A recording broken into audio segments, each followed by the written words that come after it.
मेरे प्यारे देशवासियों, नमस्कार। मन की बात हमेशा की तरह मेरी तरफ से भी और आपकी तरफ से भी एक प्रतीक्षा रहती है। इस बार भी मैंने देखा कि बहुत सारे पत्र, कमेंट्स, फ़ोन कॉल मिले हैं। ढेर सारी कहानियां हैं, सुझाव हैं, प्रेरणा है। हर कोई कुछ न कुछ करना चाहता है और कहना भी चाहता है। एक जज्बा महसूस होता है और इन सभी में बहुत कुछ है जो मैं समेटना चाहूँगा, लेकिन समय की सीमा है, इसलिए समेट भी नहीं पाता हूँ। ऐसा लग रहा है कि आप मेरी बहुत कसौटी कर रहे हैं। फिर भी आप ही की बातों को इस मन की बात के धागे में पिरो करके फिर से एक बार आपको बांटना चाहता हूँ। आपको याद होगा, पिछली बार मैंने प्रेमचंद जी की कहानियों की एक पुस्तक के बारे में चर्चा की थी और हमने तय किया था कि जो भी बुक पढ़ें उसके बारे में कुछ बातें नरेंद्र मोदी ऐप के माध्यम से सबके साथ शेयर करें। मैं देख रहा था कि बड़ी संख्या में लोगों ने अनेक प्रकार की पुस्तकों की जानकारी साझा की है। मुझे अच्छा लगा कि लोग साइंस, टेक्नोलॉजी, इनोवेशन, इतिहास, संस्कृति, बिजनेस, जीवन चरित्र, ऐसे कई विषयों पर लिखी गई किताबों पर और उसको लेकर के चर्चा कर रहे हैं। कुछ लोगों ने तो मुझे यह भी सलाह दी है कि मैं कई और पुस्तकों के बारे में बात करूं। ठीक है, मैं ज़रूर कुछ और पुस्तकों के बारे में आपसे बात करूंगा, लेकिन एक बात मुझे स्वीकारनी होगी कि अब मैं बहुत ज़्यादा किताब पढ़ने में समय नहीं दे पा रहा हूँ। लेकिन एक फ़ायदा ज़रूर हुआ है कि आप लोग जो लिख करके भेजते हैं, तो कई किताबों के विषय में मुझे जानने का ज़रूर अवसर मिल रहा है। लेकिन ये जो पिछले एक महीने का अनुभव है, उससे मुझे लगता है कि इसको हमने आगे बढ़ाना है। क्यों न हम नरेंद्र मोदी ऐप पर एक परमानेंट बुक्स कॉर्नर ही बना दें और जब भी हम नई किताब पढ़ें उसके बारे में वहाँ लिखें, चर्चा करें। और आप हमारे इस बुक्स कॉर्नर के लिए कोई अच्छा सा नाम भी सजेस्ट कर सकते हैं। मैं चाहता हूँ कि यह बुक्स कॉर्नर पाठकों और लेखकों के लिए एक सक्रिय मंच बन जाए। आप पढ़ते लिखते रहें और मन की बात के सारे साथियों के साथ साझा भी करते रहें। साथियों, ऐसा लगता है कि जल संरक्षण, मन की बात में जब मैंने इस बात को स्पर्श किया था, लेकिन शायद आज मैं अनुभव कर रहा हूँ कि मेरे कहने से पहले भी जल संरक्षण ये आपके दिल को छूने वाला विषय था, सामान्य मानवी की पसंदीदा विषय था। और मैं अनुभव कर रहा हूँ कि पानी के विषय ने इन दिनों हिंदुस्तान के दिलों को झकझोर दिया है। जल संरक्षण को लेकर देश भर में अनेक विध प्रभावी प्रयास चल रहे हैं। लोगों ने पारंपरिक तौर तरीकों के बारे में जानकारियां तो शेयर की है। मीडिया ने जल संरक्षण पर कई इनोवेटिव कैंपेन शुरू किए हैं। सरकार हो, एनजीओज हो, युद्ध स्तर पर कुछ न कुछ कर रहे हैं। सामूहिकता का सामर्थ्य देखकर मन को बहुत अच्छा लग रहा है, बहुत संतोष हो रहा है। जैसे झारखंड में रांची से कुछ दूर ओरमांझी प्रखंड के आरा कैरम गांव में वहाँ के ग्रामीणों ने जल प्रबंधन को लेकर जो हौसला दिखाया है, वो हर किसी के लिए मिसाल बन गया है।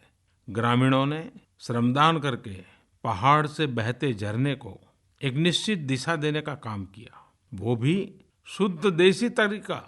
इससे न केवल मिट्टी का कटाव और फसल की बर्बादी रुकी है, बल्कि खेतों को भी पानी मिल रहा है। ग्रामीणों का ये श्रमदान अब पूरे गांव के लिए जीवन दान से कम नहीं है। आप सबको ये जानकर भी बहुत खुशी होगी कि नॉर्थ ईस्ट का खूबसूरत राज्य मेघालय देश का पहला ऐसा राज्य बन गया है जिसने अपनी जल नीति, वाटर पॉलिसी तैयार की है। मैं वहाँ की सरकार को बधाई देता हूँ। हरियाणा में उन फसलों की खेती को बढ़ावा दिया जा रहा है जिनमें कम पानी की जरूरत होती है और किसान का भी कोई नुकसान नहीं होता है। मैं हरियाणा सरकार को विशेष रूप से बधाई देना चाहूँगा कि उन्होंने किसानों के साथ संवाद करके उन्हें परंपरागत खेती से हटकर कम पानी वाली फसलों के लिए प्रेरित किया। अब तो त्योहारों का समय आ गया है। त्योहारों के अवसर पर कई मेले भी लगते हैं। जल संरक्षण के लिए क्यों न इस मेलों का भी उपयोग करें। मेलों में समाज के हर वर्ग के लोग पहुंचते हैं। इन मेलों में पानी बचाने का संदेश हम बड़े ही प्रभावी ढंग से दे सकते हैं। प्रदर्शनी लगा सकते हैं, नुक्कड़ नाटक कर सकते हैं। उत्सवों के साथ साथ जल संरक्षण का संदेश बहुत आसानी से हम पहुंचा सकते हैं। साथियों, जीवन में कुछ बातें हमें उत्साह से भर देती हैं और विशेष रूप से बच्चों की उपलब्धियां, उनके कारनामे हम सबको नई ऊर्जा देते हैं। और इसलिए आज मुझे कुछ बच्चों के बारे में बात करने का मन करता है। और ये बच्चे हैं निधि बाईपोटु, मोनिश जोशी, देवांशी रावत, तनुष जैन, हर्ष देवधरकर, अनंत तिवारी, प्रीति नाग, अथर्व देशमुख, अरोन्यतेश गांगुली और ऋतिक अलामंदा। मैं इनके बारे में जो बताऊंगा उससे आप भी गर्व और जोश से भर जाएंगे। हम सब जानते हैं कि कैंसर एक ऐसा शब्द है जिससे पूरी दुनिया डरती है। ऐसा लगता है मृत्यु द्वार पर खड़ी है। लेकिन इन सभी 10 बच्चों ने अपनी जिंदगी की जंग में न केवल कैंसर को, कैंसर जैसी घातक बीमारी को पराजित किया है, बल्कि अपने कारनामे से पूरी दुनिया में भारत का नाम रोशन किया है। खेलों में हम अक्सर देखते हैं कि खिलाड़ी टूर्नामेंट जीतने या मेडल हासिल करने के बाद चैंपियन बनते हैं। लेकिन यह एक दुर्लभ अवसर रहा जहां ये लोग खेल प्रतियोगिता में हिस्सा लेने से पहले ही चैंपियन थे, और वो भी जिंदगी की जंग के चैंपियन। दरअसल इसी महीने मॉस्को में वर्ल्ड चिल्ड्रंस विनर्स गेम्स का आयोजन हुआ। ये एक ऐसा अनोखा स्पोर्ट्स टूर्नामेंट है जिसमें यंग कैंसर सर्वाइवर्स, यानी जो लोग अपने जीवन में कैंसर से लड़कर बाहर निकले हैं, वे ही हिस्सा लेते हैं। इस प्रतियोगिता में shooting, chess, swimming, running, football और टेबल टेनिस जैसी स्पर्धाओं का आयोजन किया गया। हमारे देश के इन सभी 10 चैंपियंस ने इस टूर्नामेंट में मेडल जीते। इनमें से कुछ खिलाड़ियों ने तो एक से ज्यादा खेलों में मेडल जीते। मेरे प्यारे देशवासियों, मुझे पूरा विश्वास है कि आपको आसमान के भी पार अंतरिक्ष में भारत की सफलता के बारे में जरूर गर्व हुआ होगा। चंद्रयान-2 राजस्थान के जोधपुर से संजीव हरिपुरा, कोलकाता से महेंद्र कुमार डागा, तेलंगाना से पी अरविंद राव, ऐसे अनेक देश भर के अलग अलग भागों से कई लोगों ने मुझे नरेंद्र मोदी ऐप और माय गॉव पर लिखा है और उन्होंने मन की बात में चंद्रयान-2 के बारे में चर्चा करने का आग्रह किया है। दरअसल स्पेस की दृष्टि से 2019 भारत के लिए बहुत अच्छा साल रहा है। हमारे वैज्ञानिकों ने मार्च में ए-सैट लॉन्च किया था और उसके बाद चंद्रयान-2 चुनाव की आपाधापी में उस समय ए-सैट जैसी बड़ी और महत्वपूर्ण खबर की ज्यादा चर्चा नहीं हो पाई थी, जबकि हमने ए-सैट मिसाइल से महज 3 मिनट में 300 किलोमीटर दूर सैटेलाइट को मार गिराने की क्षमता हासिल की। यह उपलब्धि हासिल करने वाला भारत दुनिया का चौथा देश बना। और अब 22 जुलाई को पूरे देश ने गर्व के साथ देखा कि कैसे चंद्रयान-2 ने श्रीहरिकोटा से अंतरिक्ष की ओर अपने कदम बढ़ाए। चंद्रयान-2 के प्रक्षेपण की तस्वीरों ने देशवासियों को गौरव और जोश से, प्रसन्नता से भर दिया। चंद्रयान-2 यह मिशन कई मायनों में विशेष है। चंद्रयान-2 चांद के बारे में हमारी समझ को और भी स्पष्ट करेगा। इससे हमें चांद के बारे में ज्यादा विस्तार से जानकारियां मिल सकेगी। लेकिन अगर आप मुझसे पूछें कि चंद्रयान-2 से मुझे कौन सी 2 बड़ी सीख मिली, तो मैं कहूंगा ये 2 सीख हैं, फेथ और फियरलेसनेस, यानी विश्वास और निर्भीकता। हमें अपने टैलेंट्स और कैपेसिटीज पर भरोसा होना चाहिए, अपनी प्रतिभा और क्षमता पर विश्वास करना चाहिए। आपको ये जानकर खुशी होगी कि चंद्रयान-2 पूरी तरह से भारतीय रंग में ढला है। यह हार्ट एंड स्पिरिट से भारतीय है, पूरी तरह से एक स्वदेशी मिशन है। इस मिशन ने एक बार फिर यह साबित कर दिया है कि जब बात नए नए क्षेत्र में कुछ नया कर गुजरने की हो, इनोवेटिव जील की हो, तो हमारे वैज्ञानिक सर्वश्रेष्ठ हैं, विश्व स्तरीय हैं। दूसरा महत्वपूर्ण पाठ यह है कि किसी भी व्यवधान से घबराना नहीं चाहिए। जिस प्रकार हमारे वैज्ञानिकों ने रिकॉर्ड समय में दिन रात एक करके सारे टेक्निकल इश्यूज को ठीक कर चंद्रयान-2 को लॉन्च किया, वह अपने आप में अभूतपूर्व है। वैज्ञानिकों की इस महान तपस्या को पूरी दुनिया ने देखा। इस पर हम सभी को गर्व होना चाहिए। और व्यवधान के बावजूद भी पहुंचने का समय उन्होंने बदला नहीं, इस बात का भी बहुतों को आश्चर्य है। हमें अपने जीवन में भी टेम्परेरी सेटबैक्स यानी अस्थायी मुश्किलों का सामना करना पड़ता है, लेकिन हमेशा याद रखिए, इससे पार पाने का सामर्थ्य भी हमारे भीतर ही होता है। मुझे पूरी उम्मीद है कि चंद्रयान-2 अभियान देश के युवाओं को साइंस और इनोवेशन के लिए प्रेरित करेगा। आखिरकार विज्ञान ही तो विकास का मार्ग है। अब हमें बेसब्री से सितंबर महीने का इंतजार है, जब चंद्रमा की सतह पर लैंडर विक्रम और रोवर प्रज्ञान की लैंडिंग होगी। आज मन की बात के माध्यम से मैं देश के विद्यार्थी दोस्तों के साथ, युवा साथियों के साथ एक बहुत ही दिलचस्प प्रतियोगिता के बारे में, कंपटीशन के बारे में जानकारी साझा करना चाहता हूं और देश के युवक युवतियों को निमंत्रित करता हूं। एक क्विज कंपटीशन, अंतरिक्ष से जुड़ी जिज्ञासाएं, भारत का स्पेस मिशन, साइंस और टेक्नोलॉजी। इस क्विज कंपटीशन के मुख्य विषय होंगे, जैसे कि रॉकेट लॉन्च करने के लिए क्या-क्या करना पड़ता है, सैटेलाइट को कैसे ऑर्बिट में स्थापित किया जाता है और सैटेलाइट से हम क्या-क्या जानकारियां प्राप्त करते हैं, एसैट क्या होता है, बहुत सारी बातें। माईगोव वेबसाइट पर 1 अगस्त को प्रतियोगिता की डिटेल्स दी जाएगी। मैं युवा साथियों को, विद्यार्थियों को अनुरोध करता हूं कि इस क्विज कंपटीशन में भाग लें और अपनी हिस्सेदारी से इसे दिलचस्प, रोचक और यादगार बनाएं। मैं स्कूलों से, अभिभावकों से, उत्साही आचार्यों और शिक्षकों से विशेष आग्रह करता हूं कि वे अपनी स्कूल को विजयी बनाने के लिए भरसक मेहनत करें, सभी विद्यार्थियों को इसमें जुड़ने के लिए प्रोत्साहित करें।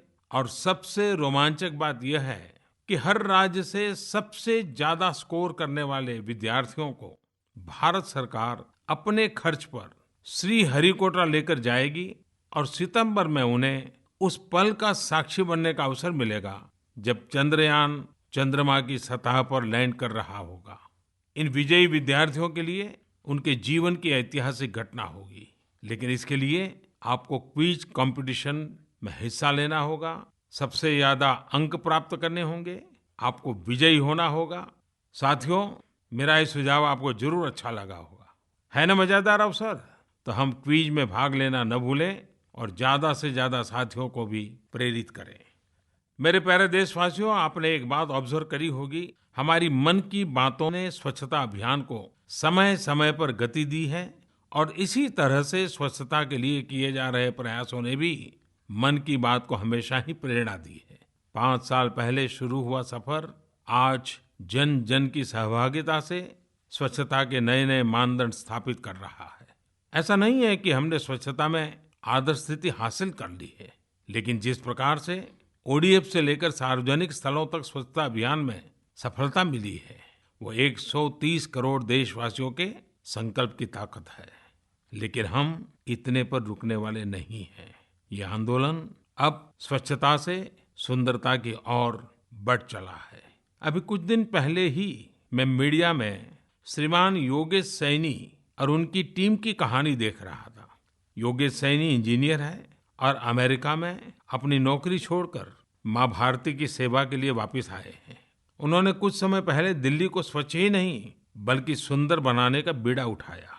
उन्होंने अपनी टीम के साथ लोधी गार्डन के कूड़ेदानों से शुरुआत की, स्ट्रीट आर्ट के माध्यम से दिल्ली के कई इलाकों को खूबसूरत पेंटिंग से सजाने संवारने का काम किया, ओवरब्रिज और स्कूल की दीवारों से लेकर झुग्गी झोंपड़ियों तक उन्होंने अपने हुनर को उकेरना शुरू किया, तो लोगों का साथ भी मिलता चला गया और एक प्रकार से ये सिलसिला चल पड़ा। आपको याद होगा कि कुंभ के दौरान प्रयागराज को किस प्रकार स्ट्रीट पेंटिंग से सजाया गया था। मुझे पता चला कि भाई योगेश सैनी ने और उनकी टीम ने उसमें भी बहुत बड़ी भूमिका निभाई थी। रंग और रेखाओं में कोई आवाज भले ही न होती हो, लेकिन इनसे बनी तस्वीरों से जो इंद्रधनुष बनते हैं, उनका संदेश हजारों शब्दों से भी कहीं ज्यादा प्रभावकारी सिद्ध होता है। और स्वच्छता अभियान की खूबसूरती में भी ये बात हम अनुभव करते हैं। हमारे लिए बहुत जरूरी है कि वेस्ट टू वेल्थ बनाने का कल्चर हमारे समाज में डेवलप हो। एक तरह से कहें तो हमें कचरे से कंचन बनाने की दिशा में आगे बढ़ना है। मेरे प्यारे देशवासियों, पिछले दिनों माय गॉव पर मैंने एक बड़ी ही दिलचस्प टिप्पणी पढ़ी। यह कमेंट जम्मू कश्मीर के शोपियां के रहने वाले भाई मोहम्मद असलम का था। उन्होंने लिखा, मन की बात कार्यक्रम सुनना अच्छा लगता है। मुझे यह बताते हुए खुशी हो रही है कि मैंने अपने राज्य जम्मू कश्मीर में community mobilisation programme back to village के आयोजन में सक्रिय भूमिका निभाई। इस कार्यक्रम का आयोजन जून महीने में हुआ था। मुझे लगता है कि ऐसे कार्यक्रम हर 3 महीने पर आयोजित किए जाने चाहिए। इसके साथ ही कार्यक्रम की ऑनलाइन मॉनिटरिंग की व्यवस्था भी होनी चाहिए। मेरे विचार से यह अपनी तरह का ऐसा पहला कार्यक्रम था जिसमें जनता ने सरकार से सीधा संवाद किया। भाई मोहम्मद असलम जी ने ये जो संदेश मुझे भेजा और उसको पढ़ने के बाद बैक टू विलेज प्रोग्राम के बारे में जानने के मेरी उत्सुकता बढ़ गई।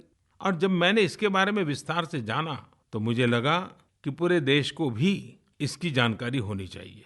कश्मीर के लोग विकास की मुख्य धारा से जुड़ने को कितने बेताब है, कितने उत्साही है, ये इस कार्यक्रम से पता चलता है। इस कार्यक्रम में पहली बार बड़े-बड़े अधिकारी सीधे गांवों तक पहुंचे। जिन अधिकारियों को कभी गांव वालों ने देखा तक नहीं था, वो खुद चलकर उनके दरवाजे तक पहुंचे ताकि विकास के काम में आ रही बाधाओं को समझा जा सके, समस्याओं को दूर किया जा सके। ये कार्यक्रम हफ्ते भर चला और राज्य की सभी लगभग 4,500 पंचायतों में सरकारी अधिकारियों ने गांव वालों को सरकारी योजनाओं और कार्यक्रमों की विस्तार से जानकारी दी। ये भी जाना कि उन तक सरकारी सेवाएं पहुंचती भी है या नहीं, पंचायतों को कैसे और मजबूत बनाया जा सकता है, उनकी आमदनी को कैसे बढ़ाया जा सकता है, उनकी सेवाएं सामान्य मानवी के जीवन में क्या प्रभाव पैदा कर सकती है। गांव वालों ने भी खुलकर अपनी समस्याओं को बताया। साक्षरता, सेक्स रेशियो, स्वास्थ्य, स्वच्छता, जल संरक्षण, बिजली, पानी, बालिकाओं की शिक्षा, सीनियर सिटीजन के प्रश्न, ऐसे कई विषयों पर भी चर्चा हुई। साथियों, ये कार्यक्रम कोई सरकारी खानापूर्ति नहीं थी कि अधिकारी दिन भर गांव में घूमकर वापस लौट आए। लेकिन इस बार अधिकारियों ने 2 दिन और 1 रात पंचायत में ही बिताई। इससे उन्हें गांव में समय व्यतीत करने का मौका मिला, हर किसी से मिलने का प्रयास किया, हर संस्थान तक पहुंचने की कोशिश की। इस कार्यक्रम को इंटरेस्टिंग बनाने के लिए कई और चीजों को भी शामिल किया गया। खेलो इंडिया के तहत बच्चों के लिए खेल प्रतियोगिता कराई गई।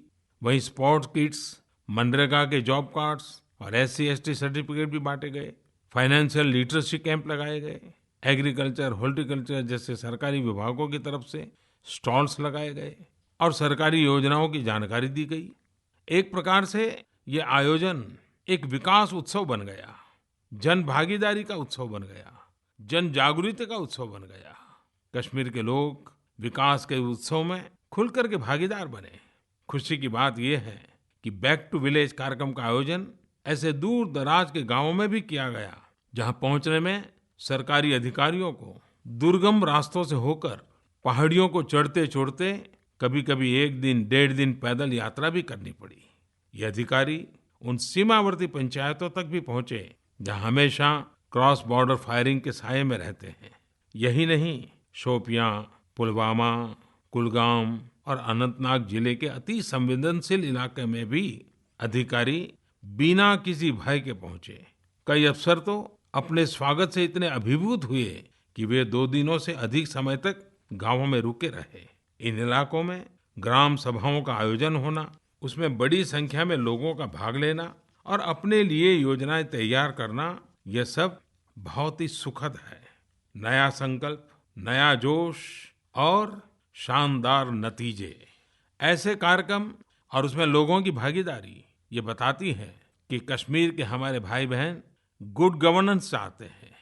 इससे यह भी सिद्ध हो जाता है कि विकास की शक्ति बम बंदूक की शक्ति पर हमेशा भारी पड़ती है। ये साफ है कि जो लोग विकास की राह में नफरत फैलाना चाहते हैं, अवरोध पैदा करना चाहते हैं, वो कभी अपने नापाक इरादों में कामयाब नहीं हो सकते। मेरे प्यारे देशवासियों, ज्ञानपीठ पुरस्कार से सम्मानित श्रीमान दत्तात्रेय रामचंद्र बेंद्रे ने अपनी एक कविता में सावन माह की महिमा कुछ इस प्रकार प्रस्तुत की है। इस कविता में उन्होंने कहा है, होळिगे मळिगे आग्येद लगना अदराग भूमि मगना, अर्थात बारिश की फुहार और पानी की धारा का बंधन अनोखा है और उसके सौंदर्य को देखकर पृथ्वी मग्न है। पूरे भारतवर्ष में अलग अलग संस्कृति और भाषाओं के लोग सावन के महीने को अपने अपने तरीके से सेलिब्रेट करते हैं। इस मौसम में हम जब भी अपने आसपास देखते हैं तो ऐसा लगता है मानो धरती ने हरियाली की चादर ओढ़ ली हो। चारों ओर एक नई ऊर्जा का संचार होने लगता है। इस पवित्र महीने में कई श्रद्धालु कांवड़ यात्रा और अमरनाथ यात्रा पर जाते हैं, जबकि कई लोग नियमित रूप से उपवास करते हैं और उत्सुकतापूर्वक जन्माष्टमी और नागपंचमी जैसे त्योहारों का इंतजार करते हैं। इस दौरान ही भाई बहन के प्रेम का प्रतीक रक्षाबंधन का त्योहार भी आता है। सावन महीने की जब बात हो रही है तो आपको यह जानकर बहुत खुशी होगी कि इस बार अमरनाथ यात्रा में पिछले 4 वर्षों में सबसे ज्यादा श्रद्धालु शामिल हुए हैं।